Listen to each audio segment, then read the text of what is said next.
15. The providence of God. Question 11. What are God's works of providence? Answer. God's works of providence are the acts of his most holy, wise, and powerful government of his creatures, and of their actions. Of the work of God's providence Christ says, "My Father is always at his work to this very day, and I, too, am working." God has rested from the works of creation. He does not create any new species of things. He rested from all his works, and therefore it must needs be meant of his works of providence. My Father is always at his work to this very day, and I, too, am working. His kingdom rules over all, that is, his providential kingdom. Now, for the clearing of this point, I shall 1. Show you that there is a providence. 2. What that providence is. 3. Lay down some maxims or propositions concerning the providence of God. 1. That there is a providence. There is no such thing as chance or blind fate, but there is a providence which guides and governs the world. The lot is cast into the lap, but its every decision is from the Lord. Proverbs 16 verse 33. 2. What this providence is. I answer, providence is God's ordering all outcomes and events of things, after the counsel of his will, to his own glory. 1. I call providence the God's ordering things, to distinguish it from his decrees. God's decree ordains things that shall happen, God's providence orders them. 2. I call providence the ordering of things after the counsel of God's will. 3. God orders all events of things, after the counsel of his will, to his own glory, his glory being the ultimate end of all his actings, and the center where all the lines of providence meet. The providence of God is the queen and governess of the world. It is the eye which sees, and the hand which turns all the wheels in the universe. God is not like an artificer who builds a house, and then leaves it, but like a pilot, he steers the ship of the whole creation. 3. Propositions about God's providence. 1. God's providence reaches to all places, persons, and affairs. 1. God's providence reaches to all places. Am I a God at hand, and not a God afar off? The diocese where providence visits is very large, it reaches to heaven, earth, and sea. I can never escape from your spirit. I can never get away from your presence. If I go up to heaven, you are there. If I go down to the place of the dead, you are there. If I ride the wings of the morning, if I dwell by the farthest oceans, even there your hand will guide me, and your strength will support me. Psalm 139 verses 7 to 10. Now, that the sea, which is higher than the earth, should not drown the earth, is a wonder of providence. The prophet Jonah saw the wonders of God in the deep, when the very fish which devoured him and swallowed him brought him safe to shore. 2. God's providence reaches to all persons, especially the persons of the godly, who in a special manner are taken notice of. God takes care of every saint in particular, as if he had none else to care for. He cares for you, that is, God cares for the elect in a special manner. But the Lord watches over those who fear him, those who rely on his unfailing love. He rescues them from death and keeps them alive in times of famine. Psalm 33 verses 18 and 19. God by his providential care shields off dangers from his people, and sets a lifeguard of angels about them. The angel of the Lord encamps around those who fear him, and he delivers them. Psalm 34 verse 7. God's providence keeps the very bones of the saints. The righteous face many troubles, but the Lord rescues them from each and every one. For the Lord protects them from harm, not one of their bones will be broken. Psalms 34 verses 19 and 20. It bottles their tears. You keep track of all my sorrows. You have collected all my tears in your bottle. You have recorded each one in your book. Psalm 56 verse 8. It strengthens the saints in their weakness. Hebrews 11 verse 34. It supplies all their needs out of its alms basket. You prepare a feast for me in the presence of my enemies. Psalm 23 verse 5. Thus providence wonderfully supplies the needs of the elect. When the Protestants in Rochelle were besieged by the French king, God by his providence sent a great number of small fish to feed them, such as were never seen before in that haven. So the raven, that unnatural creature, that will hardly feed its own young, providentially brought sustenance to the prophet Elijah. The Virgin Mary, through bearing and bringing forth the Messiah, helped to make the world rich, yet she herself was very poor, and now, being warned of the angel to go into Egypt, she had scarce enough to bear her expenses there, but see how God provides for her beforehand. By his providence he sends wise men from the east, who bring costly gifts, gold, myrrh, and frankincense, and present them to Christ, and now she has enough to defray her expenses into Egypt. God's children sometimes scarce know how they are fed, except that providence feeds them. Truly you shall be fed. Psalm 37 verse 3. If God will give his people a kingdom when they die, he will not deny them daily bread while they live. 3. God's providence reaches to all affairs and occurrences in the world.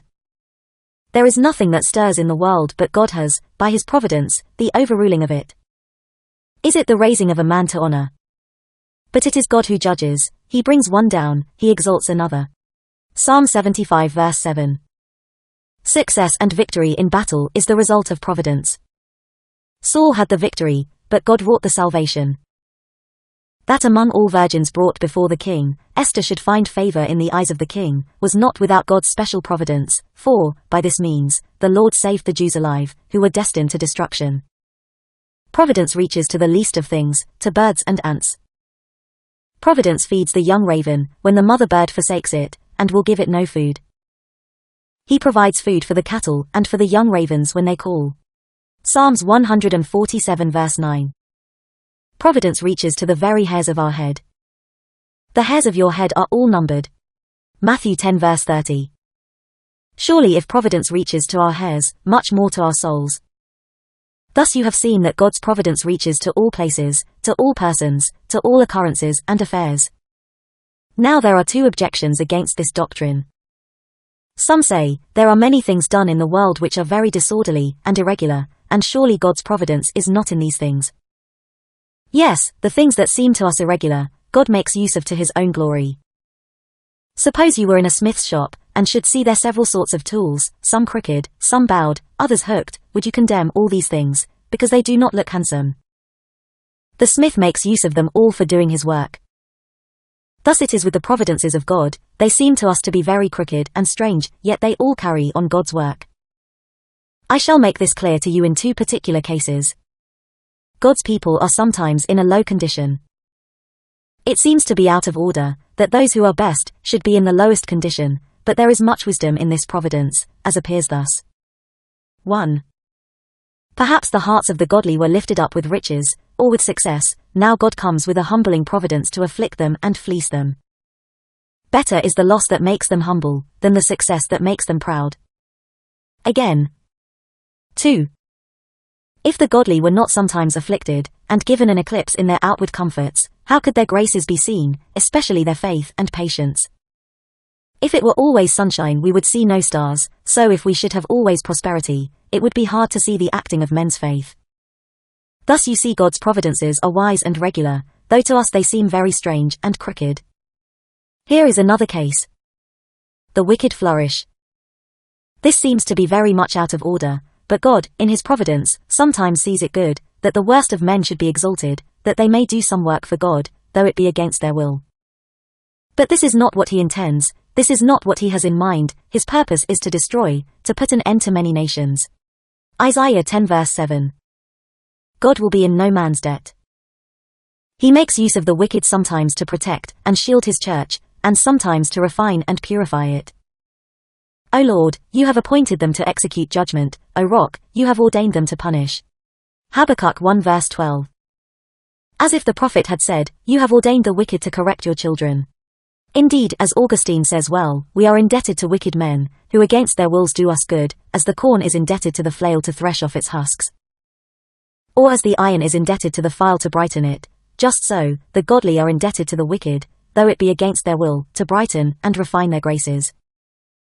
Now then, if the wicked do God's own work, though against their will, he will not let them be losers by it, he will raise them in the world, and give them a full cup of earthly comforts. Thus you see those providences are wise and regular, which to us seem strange and crooked. But, some may say, if God has a hand in ordering all things that fall out, he has a hand in the sins of men. I answer, no, by no means, he has no hand in any man's sin. God cannot go contrary to his own nature, He cannot do any unholy action, any more than the sun can be said to be darkened. Here you must take heed of two things. You must take heed of making God ignorant of men's sins. You must take heed of making God to have a hand in men's sins. Is it likely that God is both the author of sin, and the avenger of sin? Is it a likely thing that God should make a law against sin, and then have a hand in breaking his own law? God in his providence permits men's sins. He allowed all nations to walk in their own ways. Acts 14 verse 16. God permitted their sin, which he never would, if he could not bring good out of it. Had not sin been permitted, God's justice in punishing sin, and his mercy in pardoning sin, had not been so well manifested. The Lord is pleased to permit sin, but he has no hand in sin. But is it not said that God hardened Pharaoh's heart? Here is more than barely permitting sin. God does not infuse evil into men, he withdraws the influence of his graces, and then the heart hardens of itself, even as the light being withdrawn, darkness presently follows in the air. But it would be absurd to say, that therefore the light darkens the air, and therefore you will observe, that Pharaoh is said to harden his own heart. Exodus 8 verse 15. God is the cause of no man's sin. It is true God has a hand in the action where sin is, but no hand in the sin of the action. A man may play upon a jarring instrument, but the jarring is from itself. Just so here the actions of men, so far as they are natural, are from God, but so far as they are sinful, they are from the men themselves, and God has no hand at all in them. So much for the first position, that God's providence reaches to all places, to all persons, and to all occurrences. 2. A second proposition is, that providences, which are casual and accidental to us, are predetermined by the Lord. The falling of a tile upon one's head, the breaking out of a fire, is casual to us, but it is ordered by a providence of God. You have a clear instance of this in 1 Kings 22 verse 34. An Aramean soldier, however, randomly shot an arrow at the Israelite troops, and the arrow hit the king of Israel between the joints of his armor. This accident was casual as to the man who drew the bow, but it was divinely ordered by the providence of God. God's providence directed the arrow to hit the mark. Things that seem to happen casually, and by chance, are the outcome of God's decrees, and the interpretation of his will. 3. God's providence is greatly to be observed, but we are not to make it the rule of our actions. Whoever is wise will observe these things. It is good to observe providence, but we must not make it our rule to walk by. Providence is a Christian's diary, but not his Bible. Sometimes a bad cause prevails and gets ground, but it is not to be liked because it prevails. We must not think the better of what is sinful, because it is successful. Providence no rule for our actions to be directed by. 4. Divine providence is irresistible. There is no standing in the way of God's providence, to hinder it.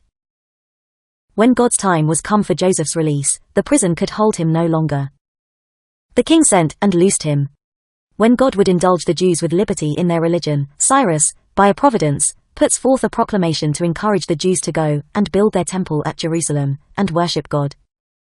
If God will shield and protect Jeremiah's person in captivity, the very king of Babylon shall nurse up the prophet, and give charge concerning him, that he lack nothing. Jeremiah 39 verses 11 and 12. 5. God is to be trusted when his providences seem to run contrary to his promises. God promised to give David the crown, to make him king, but providence ran contrary to his promise. David was pursued by Saul, and was in danger of his life, but all this while it was David's duty to trust God. Pray observe, that the Lord by cross providences, often brings to pass his promise. God promised Paul the lives of all who were with him in the ship, but the providence of God seemed to run quite contrary to his promise, for the winds blew, the ship split and broke in pieces. Thus God fulfilled his promise, upon the broken pieces of the ship they all came safe to shore. Trust God when providences seem to run quite contrary to promises. 6. The providences of God are checkerwork, they are intermingled. In the life to come, there shall be no more mixture, in hell there will be nothing but bitter, in heaven nothing but sweet. But in this life the providences of God are mixed, there is something of the sweet in them, and something of the bitter. Providences are just like Israel's pillar of cloud, which conducted them in their march, which was dark on one side and light on the other. In the ark were laid up the rod and manna, so are God's providences to his children, there is something of the rod and something of the manna, so that we may say with David, I will sing of mercy and judgment. When Joseph was in prison. There was the dark side of the cloud, but God was with Joseph. There was the light side of the cloud. Asher's shoes were of brass, but his feet were dipped in oil. So affliction is the shoe of brass which pinches, but there is mercy mingled with the affliction, for there is the foot dipped in oil. 7. The same action, as it comes from God's providence, may be good, and as it comes from men, may be evil. For instance, Joseph being sold into Egypt by his brethren was evil, very wicked, for it was the fruit of their envy. But as it was an act of God's providence it was good, for by this means Jacob, and all his family were preserved alive in Egypt. Another instance is in Shimei's cursing David. Shimei cursed David, it was wicked and sinful, for it was the fruit of his malice. But as his cursing was ordered by God's providence, it was an act of God's justice to punish David, and to humble him for his adultery and murder. As the crucifying of Christ came from the Jews, it was an act of hatred and malice to Christ, and Judas's betraying him was an act of covetousness. But as each was an act of God's providence, so there was good in it, for it was an act of God's love in giving Christ to die for the world. Thus I have made clear to you the doctrine of God's providence in these several positions. Let me now speak something by way of application. Use 1, by way of exhortation in these particulars. 1. Admire God's providence. The providence of God keeps the whole creation upon the wheels, or else it would soon be dissolved, and the very axle of the world would break in pieces. If God's providence should be withdrawn but for a moment, creatures would be dissolved, and run into their first nothing. Without this wise providence of God, there would be anxiety and confusion in the whole world, just like an army when it is routed and scattered. The providence of God infuses comfort and virtue into everything we enjoy. Our clothes would not warm us, our food would not nourish us, without the special providence of God. And does not all this deserve your admiration of providence? 2. Learn quietly to submit to divine providence. Do not murmur at things that are ordered by divine wisdom. We may no more find fault with the works of providence than we may with the works of creation. It is a sin as much to quarrel with God's providence, as to deny his providence. If other people do not act as we would have them act, they shall act as God would have them act. His providence is his master wheel, which turns these lesser wheels, and God will bring his glory out of all at last.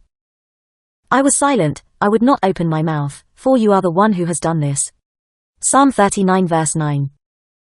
It may be we think sometimes we could order things better, if we had the government of the world in our hands, but alas! Should we be left to our own choice, we should choose those things that are hurtful for us.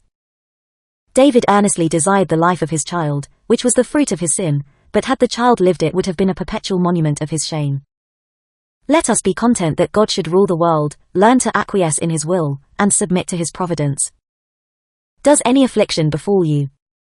Remember God sees it is that which is fit for you, or it would not come. Your clothes cannot be so fit for you as your crosses. God's providence may sometimes be secret, but it is always wise, and though we may not be silent under God's dishonor, yet we should learn to be silent under his displeasure. 3. You who are Christians, believe that all God's providence shall conspire for your good at last. The providences of God are sometimes dark, and our eyes dim, and we can hardly tell what to make of them, but when we cannot unriddle providence, let us believe that it will work together for the good of the elect. Romans 8 verse 28. The wheels in a clock seem to move contrary one to the other, but they help forward the motion of the clock. Just so, the providences of God seem to be cross wheels, but for all that, they shall carry on the good of the elect. The pricking of a vein is in itself evil and hurtful, but as it prevents a fever, and tends to the health of the patient, it is good. Just so, affliction in itself is not joyous, but grievous, but the Lord turns it to the good of his saints. Poverty shall starve their sins, and afflictions shall prepare them for a kingdom. Therefore, Christians, believe that God loves you, and that he will make the most cross providences to promote his glory, and your good. 4. Let it be an antidote against immoderate fear, that nothing comes to pass but what is ordained by God's decree, and ordered by his providence. We sometimes fear what the outcome of things will be, when men grow high in their actings, but let us not make things worse by our fear. Men are limited in their power, and cannot go one hair's breadth further than God's providence permits. He might let Sennacherib's army march towards Jerusalem, but they shall not shoot one arrow against it. Then the angel of the Lord went out, and put to death 185,000 men in the Assyrian camp. When the people got up the next morning, there were all the dead bodies. Isaiah 37 hours 36 minutes. When Israel was encompassed between Pharaoh and the Red Sea, no question, some of their hearts began to tremble, and they looked upon themselves as dead men, but Providence so ordered it that the sea was a safe passage to Israel, and a sepulchre to Pharaoh, and all his host. 5. Let the merciful providence of God cause thankfulness. We are kept alive by a wonderful working providence. Providence makes our clothes to warm us, and our food to nourish us. We are fed every day out of the alms basket of God's providence. That we are in health, that we have an estate, is not by our diligence, but God's providence.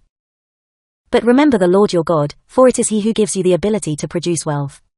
Deuteronomy 8:18. Especially if we go a step higher, we may see cause for thankfulness, that we were born and bred in a gospel land, and that we live in such a place where the sun of righteousness shines, which is a signal providence. Why might we not have been born in such places where paganism prevails? That Christ should make himself known to us, and touch our hearts with his Spirit, when he passes by others, whence is this but from the miraculous providence of God, which is the effect of his free grace.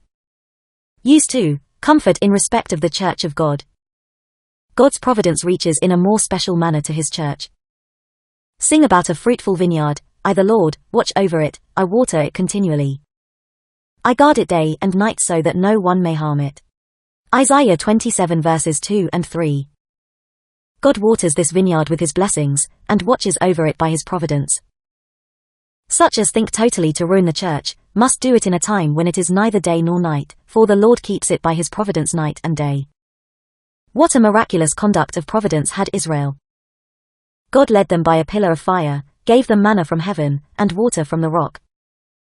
God by his providence preserves his church in the midst of enemies, as a spark is kept alive in the ocean, or a flock of sheep are kept alive in the midst of wolves. God saves his church strangely. 1. By giving unexpected mercies to his church, when she anticipated nothing but ruin. When the Lord restored his exiles to Jerusalem, it was like a dream. We were filled with laughter, and we sang for joy. And the other nations said, what amazing things the Lord has done for them. Yes, the Lord has done amazing things for us. Psalm 126 verses 1 to 3. How strangely did God raise up Queen Esther to preserve alive the Jews, when Haman had got a bloody warrant signed for their execution. 2. Strangely, by saving in that very way in which we think he will destroy. God works sometimes by contraries. He raises his church by bringing it low. The blood of the martyrs has watered the church, and made it more fruitful. Exodus 1 verse 12. The more they afflicted them, the more they multiplied. The church is like that plant which Gregory Nazianzen speaks of, it grows by cutting. 3. Strangely, in that he makes the enemy to do his work. When the people of Ammon and Moab and Mount Seir came against Judah, God set the enemy one against another. The Lord caused the armies of Ammon, Moab, and Mount Seir to start fighting among themselves. The armies of Moab and Ammon turned against their allies from Mount Seir, and killed every one of them. After they had finished off the army of Seir, they turned on each other. So when the army of Judah arrived at the lookout point in the wilderness, there were dead bodies lying on the ground for as far as they could see. Not a single one of the enemy had escaped. 2 Chronicles 20 verses 22 to 24. God made the traitors to be their own betrayers. God can do his work by the enemy's hand. God made the Egyptians send away the people of Israel laden with jewels. The church is the pupil of God's eye, and the eyelid of his providence daily covers and defends it. Use 3. See here, that which may make us long for the time when the great mystery of God's providence shall be fully unfolded to us. Now we scarcely know what to make of God's providence, and are ready to censure what we do not understand, but in heaven we shall see how all his providences as sickness, losses, sufferings contributed to our salvation. Here we see but some dark pieces of God's providence, and it is impossible to judge of his works by pieces, but when we come to heaven, and see the full body and portrait of his providence drawn out into its living colors, it will be glorious to behold. Then we shall see how all God's providences help to fulfill his promises. There is no providence, but we shall see a wonder or a mercy in it.